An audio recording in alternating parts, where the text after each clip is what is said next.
Paano? Pag ako na, tulad ko, na bumabatikos, paano kung gusto kong patahimikin? Gagamitin din ba yung mga ahensya na ito? Baka magulat pa tayo. Maulit ang kasaysayan. Magamit ang mga institusyon para sa pagpapanatili sa kapangyarihan. Naganap na ito. Nagmalabis. Si Pangulong Duterte, maraming inapi. Katulad ni Congresswoman Laila de Lima. Ako, dahil ako ang kauna-unahang nagsalita laban sa war on drugs, tinanggal ng Duterte administration ang alokasyon sa aking distrito. Ginipit. Spalit, kung ginawa ito ng administrasyong Duterte sa kanyang mga kritiko, papayagan ba natin na yung mga ahensya na ito sa ganitong sa kasalukuyang administrasyon, gawin ito sa mga kalaban niya rin? Back to the members of the Justice Committee, I cannot in conscience agree that this Congress has the moral ascendancy to claim that the impeachment process is genuinely in pursuit of our constitutional mandate to uphold accountability. Why? Number one, the process beginning the 19th Congress is already tainted. Ito po ay pagpapatuloy lamang ng proseso na naganap ng 19th Congress. It is marked by hundreds of billions in infrastructure allocations and massive ayuda programs to cooperating legislator in the 19th Congress. The allegations of maleta and paper bags of cash during the impeachment process in the 19th Congress, hindi pa po ito naimbestigahan at hindi pa nare-resolve. One of the prime movers of the impeachment in the 19th Congress is Saldico, who resigned and left the country. Nakapagdududa. Dahil yung mismong nangunguna sa impeachment process ang siyang may hawak ng bilyong-bilyong pondo na nawala, nadala sa mga alokasyon, nadala sa mga flood control at anomalous projects. Maraming mga pahayag na nakakabahala, ngunit hindi natin ito iniimbestigahan. Kung susuriin lang natin ang mga allocations sa mga distrito ng mga legislators na aktibo sa impeachment process noong nakaraan, at marami pa rin mga aktibo ngayon. In particular, in the 2024 and the 2025 national budget, magugulat tayo sa laki nito. Even in my opponent in the last elections, the 2025 elections, publicly admitted that she signed the impeachment of VP Sara Duterte in aid of allocation. Natatakot siya na hindi siya mabibigyan ng pondo kung hindi siya pipirma sa impeachment. These circumstances put serious doubts. Is this accountability or is this about political leverage? After the impeachment vote in the plenary, let us examine the status of the four later release allocations.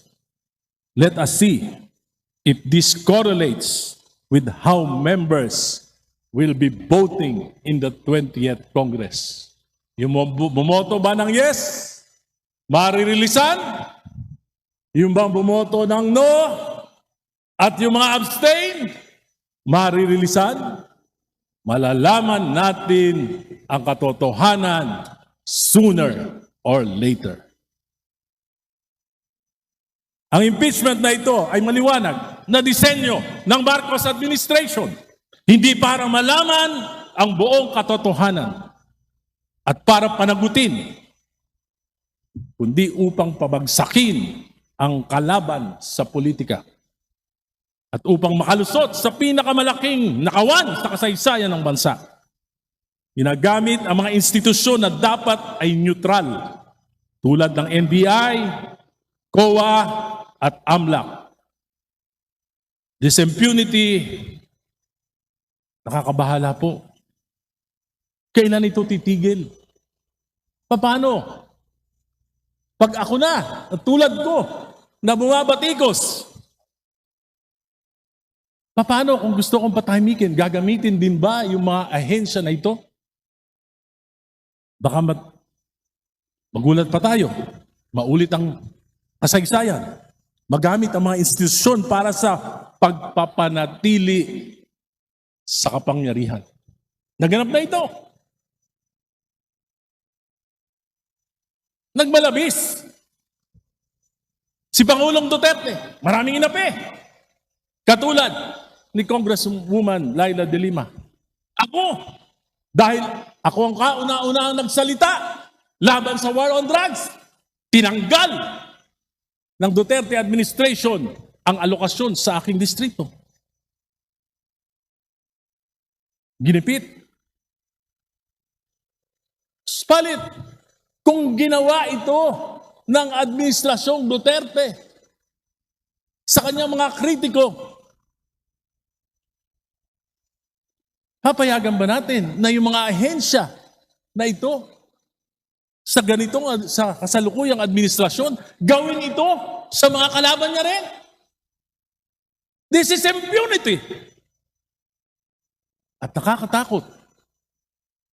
Baka maulit ang kasaysayan. The Committee on Justice for the first time in the history of Congress did not allow a member to pose questions to witnesses or resource persons. Hindi ako nagkaroon ng pagkakataon. Tanungin ang mga kadududang pahayag ni Madriaga at iba pa. Dahil hindi ako miyembro. Wala po akong natatandaan sa 5 kongreso na dinaluhan ko. Kahit hindi ako miyembro, nakakapagtanong ako. Ngayon lang, dito sa Justice Committee. Alam ko po, maraming galit kay Pangulong Duterte. Sapagkat sa amin po sa Caloocan, ang daming collateral damage ng war on drugs.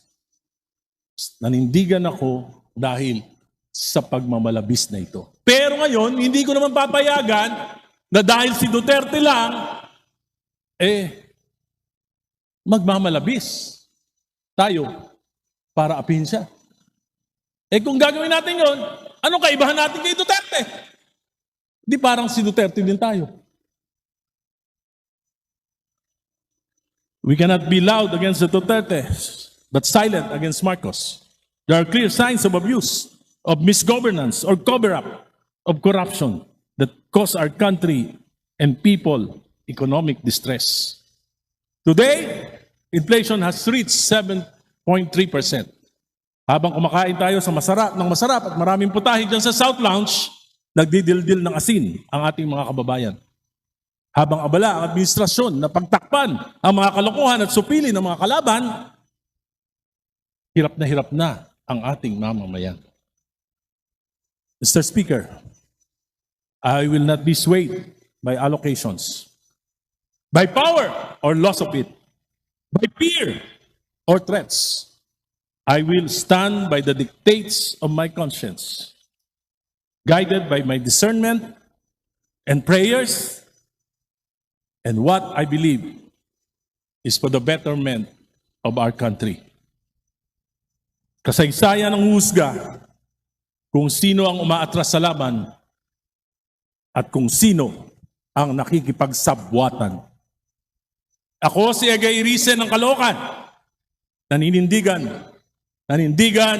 nung EDSA 1, nanindigan nung EDSA 2, lumaban kay Duterte sa war on drugs, 40 taong lumaban sa mga political dynasties, lumaban para kay Noynoy, para kay Cory, para kay Mar Rojas, patuloy na lalaban sa Administrasyong Marcos hanggang hindi nito masusumpungan ang katinuan.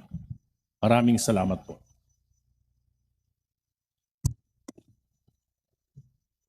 Majority Leader.